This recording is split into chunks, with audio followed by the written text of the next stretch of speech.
The Sounds of Summer is brought to you by your local Honda dealer. Race in for a great deal on the Honda of your dreams during the Honda Dream Garage Spring Event. Accord, Civic, CRV, HRV, Pilot, and more. Take advantage of the savings and see your local Honda dealer today. Hi again, everybody, and welcome to the Sounds of Summer, brought to you by your local Honda dealer. I'm Charlie Slows. Well, a lot has happened to the 2021 national season since we last visited in this format. Of course, we're talking about the Nationals roster changing exponentially in the final week of July leading up to the trade deadline. Well, the Nationals at the beginning of July were on that hot streak, a 19-9 month of June. They got to within 2 games of the first place New York Mets when the injury bug bit. And of course, it was Kyle Schwarber with a severe hamstring strain, Trea Turner diving into third base when he completed a cycle against Tampa Bay in the last game of June, missed a week. And the Nationals had that brutal schedule against the Dodgers and the Giants. And then after the All-Star break, the Giants and the Padres. And so the Nationals just didn't fare well in July. They ended up, after going 19-9 in June, they would end up 8-18 in the month of July. And with the team fading back in the division race, coming to the end of July with the trade deadline looming, of course, Mike Rizzo was faced with the difficult decisions that a baseball team comes to. A little bit different when you're contending a chance to win and you're looking for those final pieces to add on, and as he had done so many times in recent years. Now he had to look at the picture in the opposite direction, whether this team could be improved going forward. They already knew that the farm system didn't allow them to really make trades to improve the club. They were not all that deep in their system anymore. And then the other big factor was all of the expiring contracts they had at the major league level. So they made the decision in those final days of July to try and take a step back, get what they could get for players whose contracts were expiring. The one that wasn't expiring until after next year was Trea Turner. And of course, that became part of a huge deal that the Nationals made with the Los Angeles Dodgers. So we're going to take a look at what the Nationals did, what they ended up getting, and where they go from here with the trades that they made. The one, of course, that everyone expected coming up to the trade deadline was Max Scherzer, maybe the greatest free agent contract of all. When he signed with the Nationals before 2015, 7 years, 3 Cy Youngs and 2 no-hitters and a 20 strikeout game. And of course, eventually helping lead the Nationals to a world championship in 2019. And the hope that he would finish his career as a National, get his 3,000th strikeout in the Nationals uniform and go to the Hall of Fame wearing that curly W on his cap. Well, the last part may still happen because the best years of his career, certainly with the Nationals, but Max certainly could control his own destiny after the year, and even with the Nationals possibly trying to trade him and get something in return in the event that they could not re-sign him, and also give him a chance maybe to hook on with a team with a chance to win this year.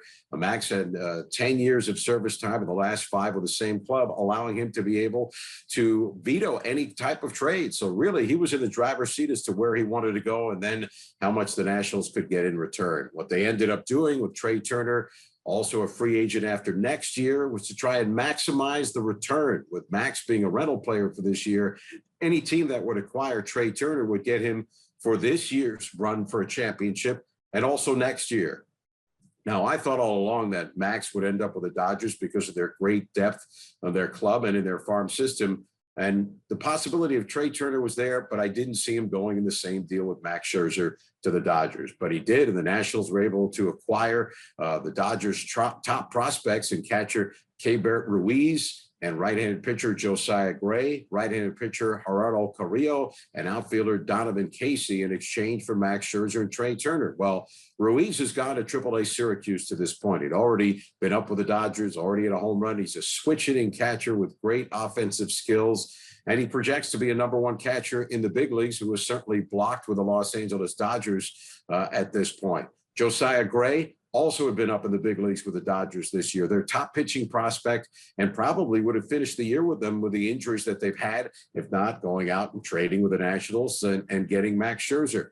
And the Dodgers have even had more injuries and had to make other moves. But aside from that, Gray has come right in, been activated, and had some very good starts for the Nationals. He has a big mid-90s, sometimes upper 90s fastball to go with a slider and a curveball, and he looks like a top-of-the-rotation starter. We think we'll see Ruiz at some point before the year is over. Carrillo is pitching in the minor leagues for the Nationals right now at Double-A, and Donovan Casey, they acquired him. He'd been at Double-A for the Dodgers at their Tulsa club, and the Nationals immediately moved him to Harrisburg Double-A, but have already moved him up to Triple-A. So he's playing at Rochester at this moment in time as we're at the midpoint of August. And so they're very high on him and like certainly the players they got in return in this deal. You give up something hoping to get a lot to help bolster the future for the Nationals.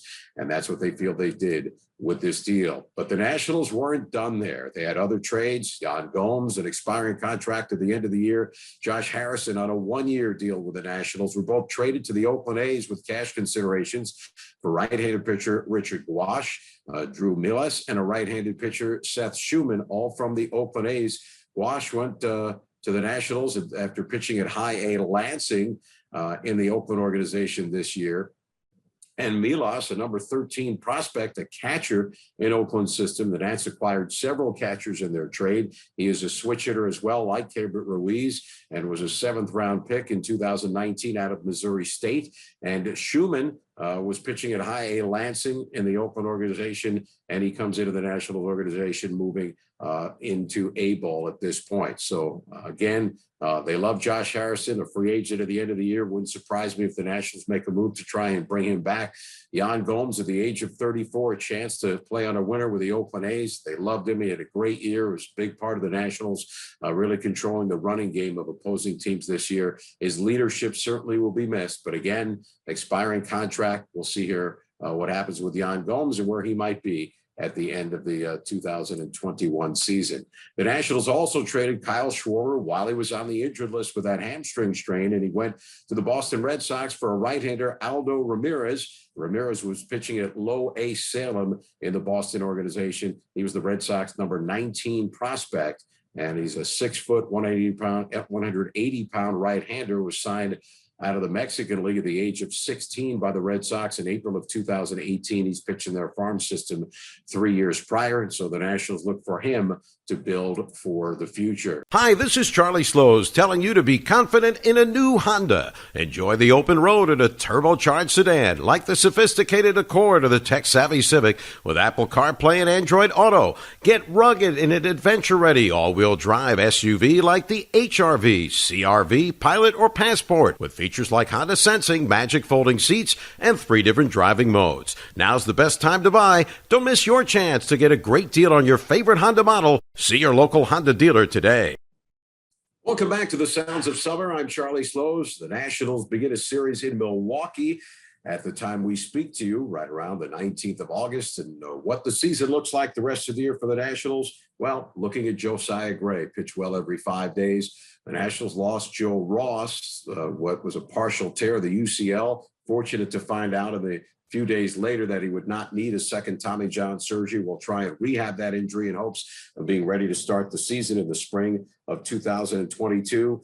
And the rest of this year is, seeing improvement from Victor Robles, watching Juan Soto play every day and really be the player that the Nationals build around. And then we're looking at players that we saw last year. Yadiel Hernandez has shown a pretty good bat, and we'll see if he can earn a spot to be a regular in the outfield next year, as well as Luis Garcia, the 21-year-old second baseman who also can play shortstop, and Carter Kieboom gets another chance to play third base on an everyday basis.